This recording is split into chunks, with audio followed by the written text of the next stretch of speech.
Latest on a PSL news sanibona bafethu uvane lo. So namhlanje ngizoqala nje ngeindaba ezingekho mnandi. I'm sure bafethu right now sinyazazi indaba regarding ukudlula emhlabeni komdlalo bedlalele eMamelodi Sundowns kanye neBafana Bafana. Indaba lezi bafethu ezingekho zinhle kakhulu. Yabo, ukudlula komdlali nje, ukudlula nje komuntu emhlabeni akusizona indaba ezimnandi kakhulu. Yabo, iMamelodi Sundowns sathanda ukukhipha nje istatement regarding yena umchita. Yabo, iconfirmile ke le indaba ezingekho mnandi. Remember ke iMamelodi Sundowns bekumele ihambe namhlanje, ihambile eAustria iyodlala ama pre-season games. Yabo, ongenzeka ukuthi ke lezo zinhlelo loze izophazamiseka abangahamba bajida because awukwazi ke uhambe isimo sikanje. Yabo, I hope abomndeni lapho bekhona bazopholisa nje amanqe uNkulunkulu nje azabe nabo kulomzima lobo ababhekane nabo. Yabo, engathi ke angalala ngokuthula ngixolise nje ukuqala ngeindaba ezingekho mnandi. Yabo, kwanami nje angikho happy emoyeni, ngijole nje ukushaya ama video ngine energy but ke namhlanje angikho mnandi. Yabo, ngingavumi ngempela ukuthi ke ngiyishaye ivideo namhlanje but ke ngithe awuthi ke ngiyishaye ivideo bafethu because ziningi izinto ezenzakalayo kwiBetway Premiership but ke le indaba lezi siyithole namhlanje akusizona indaba esijwayele ukuyithola each and every day. Yabo, ezinye izindaba eziphumile bafethu I spoke about umdlalo weKaizer Chiefs okuba na ukuglodlile lapho umjita ke bafethu kuthiwa ke there are many teams amfunayo khona la eAfrica and naye currently he's not happy playing with the Kaizer Chiefs and umjita ufuna ukuhamba kwiKaizer Chiefs. There are clubs anjengo Asfar, there are clubs anjengo Al Ahly Benghazi Ali and ke lawo ma clubs afuna ukumsayina umjita. Yabo, lele kuyona iKaizer Chiefs ukuthi ke ingabe yipi ibid ezoyiaccept between these two clubs ukuthi ke bamdayisa umjita le eNorth Africa. Yabo, bakhona ke abanye abadlali abangahambanga with iKaizer Chiefs. Remember iKaizer Chiefs ihambile yale eSpain iyoshaya iPre-season tour. Abadlali abangahambanga uThabo Cele beno Ashley Dupree. Remember I spoke about Ashley Dupree ukuthi ke Ashley Dupree is one of those players ongenzeka ashiye naye kwiKaizer Chiefs kolona leli windi leli.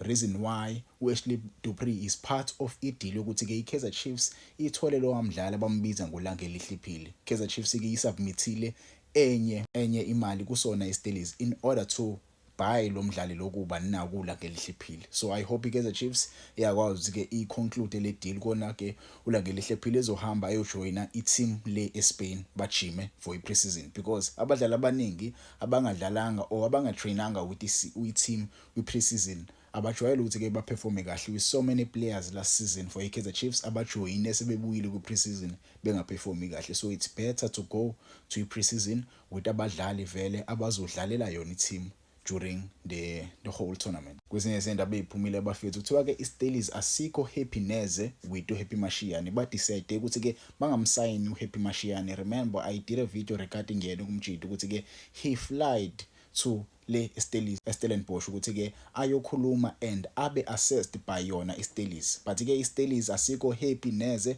regarding indlela umjita adlala ngakhona. Ingakho be decide ukuthi ke bathole another option, bathole another player ukuthi ke adlale laphana as i-wingback kuba na uTerence Mashiho. Terence Mashiho bafethu bathathe kuMamelodi Sundowns on a loan from iMamelodi Sundowns umjito bedlalela iDurban City. So ba decide nje ukuthi ke bangamsayini ubani na uHappy Mashiane. I hope ukuthi uHappy Mashiane uzoyithola iclub because now sathana kurelease wa iKaizer Chiefs. Currently umjita uyi-free agent, he was on loan kuSwelele. Yabo, so currently he doesn't have a team angayidlalela umjita. Let's hope he will find a club azoyidlalela. Maybe Durban City might consider signing him because they've missed out in signing with Terence Mashiho who was playing for iMamelodi Sundowns and also Durban City. Yabo, so anything can happen iBetway Premiership bafethu. Kwezinye izindaba eziphumile the former Black Leopard striker ubani now Donald Mdawu umjita he is currently training with the Cape Town City and umjita ke kubuya ngathi ke he will join Cape Town City because currently Cape Town City they need players.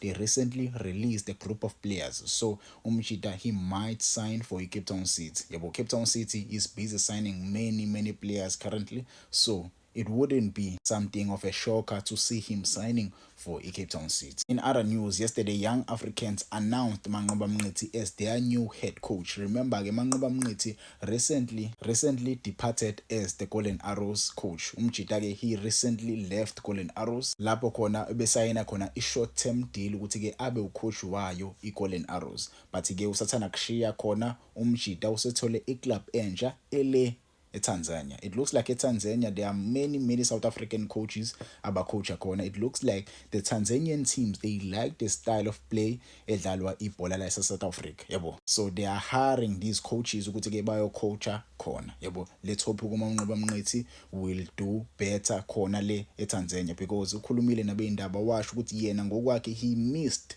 the Champions League football. He loves Champions League football. Let's hope he will help young Africans do well kuyona inina CAF Champions League next season. Yabo. There were rumors circulating regarding yena ke ngosikhathi ekhuluma kwi-conversation with abeyindaba washo ukuthi ke he was heavily linked with the Kaizer Chiefs and he wanted the technical team ezo include uDen Malisela, but some people blocked the move ukuthi ke ayojoin iKaizer Chiefs. The deal for him to join iKaizer Chiefs was on the table, but there were people in the management of iKaizer Chiefs that blocked the deal. So they opted to sign Fernando da Cruz, the coach who is currently coaching the Kaizer Chiefs right now. So if that coach fails at Kaizer Chiefs, that means whoever the person who decided not to sign uManqoba Mnqithi as the head coach of the Kaizer Chiefs is the one who must take accountability for that mistake. But again, anything can happen, bafethu. Let's hope the new coach at Kaizer Chiefs does well with his new players and Manqoba Mnqithi does well le Tanzania. In other news, Golden Arrows have completed the signing of defender Erione Agnekoyi. The boy was a free agent. He recently parted ways with the Marumo Gallants, but currently Umjida, he is playing for Golden Arrows because Golden Arrows Umjida imsayinile. Yabo, let's hope uzowenza kahle Umjida kubafana besithende. Kwezinye izindaba, abafana besithende have parted ways with the young defender kubana okuthokozani Lukhele. Umjida ke bafethu ubedlala kahle kakhulu. Angifuqamba ubedlala kahle, but ke it looks like Golden Arrows yashanela now. There are many teams in the Betway Premiership who are currently releasing players. Yabo, he's part of the list of players who have been released by Golden Arrows. Let's hope Umjida future yakhe izokwazi ke athola ama team right akhona ku Betway Premiership awadlalele. Yabo, kwezinye izindaba namhlanje Stelezi announcile ke uTlakusani Mthethwa. Remember I spoke about uTlakusani Mthethwa. So namhlanje Umjida he was announced as the signing yanina yayo iStellenbosch FC. Yabo, Umjida ubeqhamuka kwini kwiRichards Bay, but ke iRichards Bay bimdedelile on a free transfer.